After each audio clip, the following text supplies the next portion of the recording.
Hi, I'm Dr. Boyce Watkins from AOL Black Voices. Thank you for checking us out. I'm also at yourblackworld.com. One of the things that I believe in strongly, which you may know if you've seen anything that I've done before, is the importance of economic empowerment for all of us in terms of not just what we teach ourselves, but also in terms of what we teach our children. And as I always say, don't go out and just teach your kids how to get a job, teach them how to create a job. So the person that I brought in to talk about this is my brother, Zach Rinkins. You run a blog. The blog is itspayday.blog.com. Yes. ITSPAYDAY blog.com. Yes. And you do a lot of really interesting interviews on your site with, you've mentioned people like Russell Simmons and Tavis Smiley and others, and myself as well. I've been a guest on your blog as well. And you talk a lot about economic issues and economic empowerment. Tell us more about that blog and the work that you do. Well, basically, the It's Payday blog is a blog and terrestrial radio show that appears on 90.5 in Tallahassee, Florida. And it's a weekly vignette, and we just seek to empower people economically. We're committed to helping people save, grow, and get money. And so we try to provide information and produce content that helps people build wealth, but also attack issues as far as professionally, personally, and other things that contribute to building wealth. You seem pretty young. So you're either a young man or you're an old man who looks really young. Either way, you're lucky. So how old are you? I'm 28 years old, actually. 28. Okay, yes, okay. That is young. That is young. Okay. It's old enough to have some experience, but young enough to have a lot of youthful energy and things like that. So, what are some of the things that you've seen in terms of some of the mistakes that young people might make when it comes to learning about money and managing money, especially in Black America? Well, the reason I created this show primarily was because out of my curiosity and my desire to do more and do better economically. And one of the biggest mistakes I think that we tend to make is just that we don't have the information, and a lot of times we don't feel empowered to do it. You have to have a plan, you have to have a goal, and you have to set yourself up to achieve those goals and really, remember them, and give yourself incentives to do it. For instance, if you want to save $2,500 this year, I can't go out to the club, and you have to remind yourself, I'm not going out to the club because I have to save $2,500 this year, or I can't go on that road trip because I'm saving $2,500 this year. So it's very important to have a goal. And also, you have to have a cushion for when times get tight. You have to have a backup for when things act up, and they always do. There are studies that say the average American goes through 12 emergencies in a year. So most of the things that keep African Americans out of economic prosperity is that we can't deal with the emergencies that happen. We tend to fall in situations where we have to go to credit lenders, or we have to go to high interest credit cards, or we're just borrowing money at high interest rates that continue to keep us behind. So we can't get ahead because we can't deal with the emergencies. Well, one of the things I noticed when we had this recent economic crisis is that you saw that the Black community was affected worse than almost anybody else during the crisis. Our unemployment rate is nearly double that of white Americans. Black male unemployment is the highest of any other group. And last time I checked, I want to say that it was about 19 to 20%. So you have high unemployment, which means that we're more likely to lose the job that we have. And then you double that effect when you don't have wealth, which we know that Black wealth is far lower than white wealth in America. It depends on what study you look at, but Black family wealth has been, I've seen cited as low as 1/100th of white family wealth. So not only are you likely to lose your source of income, but you're also in a position where you don't even have savings to protect you when you've lost that source of income.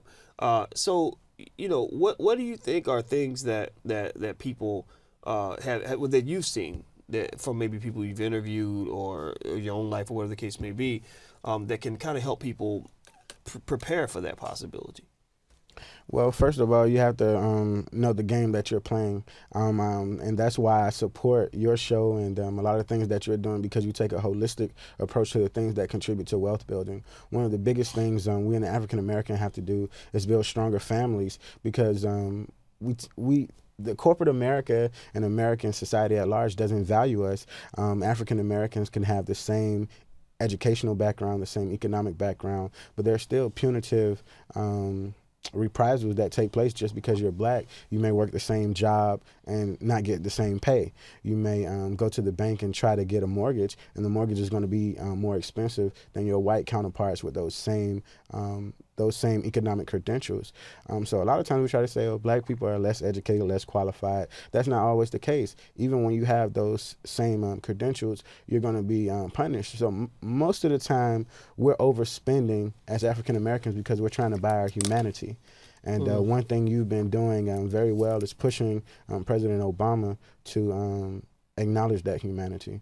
And once we acquire our humanity in ways where we're enjoying more of the fruits of our economic labor, then we'll stop overspending to acquire that humanity. Well, one of the things I would argue is that as a community, we want to think it's okay to be a consumer. It's okay to enjoy your money. I don't like people that hoard money and just sit on it, and don't want to ever enjoy it. I think it's okay to enjoy money. It's okay to enjoy life. But I think that thinking like investors would certainly give you a greater ability to enjoy life, not just today, but for the rest of your life. And one of those investments, I think, would be education. I think that when you're talking about little children and what you're teaching your kids, and talking to them about, my question is, do you cheer as much for your child when they bring home an A on a test as you do if they score 40 points in the basketball game the week before? So and then also on top of that, when you talk about what you do after you graduate from high school, there's this thing called college and graduate school and all these other things that represent good investments that can give you skill sets that allow you to compete in the workforce as opposed to being stuck at the bottom of the barrel. Now, tell me about your life. What have you done up until the age of 28, and what's your journey been like as a businessman and just as a human being? Well, I grew up in a loving family. My mother, Denise Rinkins, and supplemented by my grandmother. In Florida? Yes, in Florida, in Miami, Florida. Supplemented by my grandmother, Marlita Rinkins. My grandmother grew up in Miami. Her parents were immigrants from the Bahamas. She graduated high school and wanted to go to college. My great-grandfather, her father, had a job as a longshoreman. And they had like 8 kids, so he couldn't afford to send her to college. So she worked hard and went to community college, became a teacher. And her and my grandfather, who was born in Tallahassee, country boy with a hole in his leg, became a union laborer and eventually a foreman, and they committed together and as a team provided a middle-class life for my mother and her brothers. Okay. And now what I want you to do is I want you to fast forward. I want to know about you. Not that your family's not important. I think that's important. So thank you. But their conviction motivates me and encourages me today. But I went to high school in Miami. I went to college and started this radio show. And now where'd you go to college? Florida A&M University. Did you study business? No, I went. I got my degree in broadcast journalism. Okay. Yep. They've got FAMU is a great school. And Absolutely. I know that their business school has always had a strong reputation. Now it lost its reputation for a while there, though. Like I don't know what was going on down at FAMU, but they kind of lost a little swag for a minute. But that kind of swag you can't lose. Yeah, but we've always been on top of the University of Kentucky, and staying on top of them. Now that's where I went to college. You're right. Okay. You're right. You do have the University of Kentucky beat. I will certainly give FAMU that. But go ahead. But I used to talk trash with a professor of mine, Keith Miles, and I used to talk trash. And he's like, "Oh, Rinkins, you nothing but a Republican." I said, "I'm not a Republican. I'm just not stupid." And so we were talking trash about money and taxes and different things. And he's also the general manager of the radio program. So I emailed him one day about starting a show. And before he responded to my email, he said, "Rinkins, I want you to do a show." And so that's what started with It's Payday. And so I started doing the show. And then one of my professors was like, "Zach, great show. You're a cute kid, but I wouldn't listen to you." So I started soliciting experts to get their opinions on various things that affect the African American community. And so that's what I've been doing. The show has won an Associated Press Award. And now I'm just seeking opportunities to create content and produce more content and syndicate the show. So on your show, the primary focus is on economic empowerment, right? Yes. And issues like that. Okay. But we also look at trends in business, career development, and education and things like that. Really? Okay. Would you consider yourself an entrepreneur? Absolutely. Really? Okay. I'm incorporated. I own the show and seeking opportunities to syndicate it and produce different types of ancillary content. So how do you make your money? What do you do? How do you make your living? Through speaking engagements. I do have a day job. I'm developing Rinkins Media Ventures, but with the show, how I generate revenue is through sponsorships and speaking engagements and articles and different things like that. I've had the opportunity to be published in various publications. Oh, okay. I think that's wonderful. Yeah. Well, I think what always impressed me is that I think that what your blog kind of delivers is this kind of information that is so critical to the community. I think that understanding entrepreneurship is very important, even for people who don't become full-time entrepreneurs. Like you look at what you do and what I do. We're similar in the sense that I'm not a full-time entrepreneur. I do have a day job. As you mentioned, you said you have a day job. And what happened, though, was that at first my day job financed my side ventures. And then eventually my side ventures were adding money to supplement my day job. And I still haven't quit my day job. I don't know if I ever will. I might at some point. We created the Institute for Black Public Policy, and I think that's going to be my permanent academic home. But at the same time, I think just understanding the concept of entrepreneurship is almost like having a garden in your backyard. Now, you might still go to the grocery store to get food, but you got the garden, which can give you extra food to supplement what you get from the grocery store. Absolutely. And then if there's a disaster and the grocery store shuts down, your garden can keep you alive. And so I think that supplemental income is certainly an important part of our survival, spiritually, psychologically, and otherwise within the Black community. Absolutely. I definitely support that. Having multiple streams of income. We look at most of these entertainers today, they're not just singers, they're trying to appear in movies, television, they're doing reality shows, they're doing cameos, and those are providing other opportunities to develop streams of income. And so we have to develop more than one stream of income, because if we're solely dependent on one income, once that income stream disappears, we're out of luck. Yeah. And then if you don't have the savings, the emergency fund, and you don't have to plan for the future, you're in a terrible way. Definitely. Well, one thing that I will say that supplements what you said, when you use entertainers as an example in terms of getting supplemental streams of income, which I think is an important point. I mean, all of us can do the same thing. I think, in fact, I would just take an inventory of how many different places are you getting your money from. Sometimes how many sources of income you have can be as important as how much income you have. Absolutely. Right? A lot of times I'd rather have, a little bit of money coming from 5 different places than have a whole lot of money coming from one place, even if I get more money from that one place than I would from those 5 places individually. Absolutely. Because when one faucet shuts down, one financial faucet shuts down, if that's the only thing that you're getting to sustain you, then you're in trouble. If you got it coming from 5 places, and then one shuts down, you got 4 more until the 5th one gets fixed again. Absolutely. Right?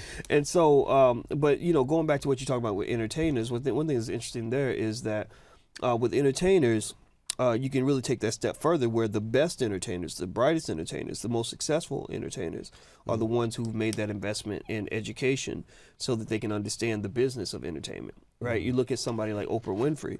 Oprah Winfrey makes $1 billion, or she makes $300 million a year. She's worth over $1 billion, not because she's the best talk show host in America. She's good, but there are probably other people that are almost as good or just as good. She makes that money because she's a great businesswoman. Absolutely. And you notice the acronym of her new network is what? OWN. Own. Right? The Oprah Winfrey Network. That but it's own. She's saying, I own my own stuff. In closing, I'd like to ask you, if you were talking to somebody who's watching this and saying, I like that idea. I like the idea of kind of going on my own, or finding ways to make more money, or getting ahead financially, or having more financial security. What are maybe 2 or 3 steps that you think a person could take to kind of get started down that path to financial prosperity and security? I think the most important step you can make is to have the emergency fund. I think that's more important than anything, because when life's emergencies come, you need to have a cushion for the pushing. You have to have that. So establish the emergency fund. I got first. You. Okay. And then second, you want to control your debt. You want to get to a point, because a lot of times we may have debt that's just the interest rates are just unreasonable, and unfortunately, debt doubles quicker than investments. And then after you get a control of your debt, maybe to a point where it's half or a quarter of your annual income, you get to a place where you could, start investing and taking advantage of investments like stocks, bonds, mutual funds, and various things like that. And with so much technology out there, you have dollar cost averaging programs that allow you to buy stocks, bonds, and mutual funds for $50 to $75 a month. You can make small commitments that make a big difference. And also educate yourself. Subscribe to the Black Enterprise magazine. That's a beautiful magazine, my favorite magazine. Money Magazine. You can check out bvonmoney.com, itspayday.blog.com, and just get information to educate yourself on these various investments. So those are the things I would say. Savings, debt, education. Yep. All right, let's get it started. All right. Well, thank you for coming in. I appreciate it. It's wonderful having you. Absolutely. And it's the blog is itspayday.blog.com, and this is Zachary Rinkins, a young financial expert who's going to do some great things. And as you know, I'm Dr. Boyce Watkins, and I'm a finance professor, but I love to listen to experts like Zach because they teach me a lot of things that I need to think about as well. And the point in all of this is to say that no matter what person you are, no matter how far you've come, no matter what lies in your past or even your present, the future ultimately belongs to you. So you've got to get up and grasp it and move forward with strength, and you'll find your way to prosperity. So until we meet again, check us out at blackvoices.com, yourblackworld.com. I'm Dr. Boyce Watkins. Take care. God bless. Be educated. I'm gone. Peace.